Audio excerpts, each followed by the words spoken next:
இன்றைய தினம் திருச்சி மாநகரத்தில் தமிழகத்தில் மதுவிலக்கை அமல்படுத்த கோரி ஜனதாதளத்தின் சார்பில் நடைபெறும் இந்த ஆர்ப்பாட்டத்திற்கு தமிழ்நாடு கால்நடை வளர்ப்போர் பாதுகாப்பு சங்கத்தின் சார்பாக நாங்கள் கலந்து கொண்டு தமிழக அரசானது தொடர்ந்து திமுக அரசானது தொடர்ந்து ஆடு வளர்ப்போர் நலவாரியம் அமைக்கிறோம்னு சொல்லிட்டு 2021 சட்டமன்ற தேர்தல் அறிக்கையில் கூறிவிட்டு தொடர்ந்து ஏமாற்றி வருகின்றார்கள். எனவே வருகின்ற சட்டமன்ற தேர்தலில் ஆடு வளர்ப்போர் உடனடியாக ஆடு வளர்ப்போர் நலவாரியம் அமைக்கவில்லை என்றால் தகுந்த பாடம் புகற்றுவோம் என்பதை தமிழக முதலமைச்சருக்கு ஒரு எச்சரிக்கையாக தெரிவிக்கிறேன். மேலும் தொடர்ந்து இந்த தமிழகம் முழுவதும் ஆடு திடர்கள் அதிகரித்துக் கொண்டிருக்கிறார்கள். ஆடு வளர்ப்போர் அல்லும் பகலும் பாடுபட்டு கொண்டு நிம்மதி இல்லாமல் தூக்கம் இல்லாமல் தவித்துக் கொண்டிருக்கின்றார்கள்.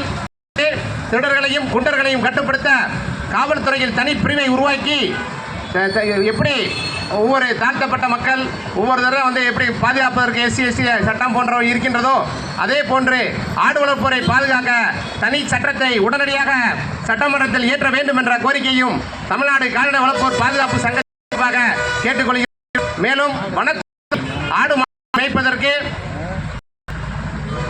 வேண்டியும் இந்த ஆர்ப்பாட்டத்தில் கலந்து கொண்டு தமிழக அரசை வலியுறுத்தி கேட்டுக்கொள்கிறோம்.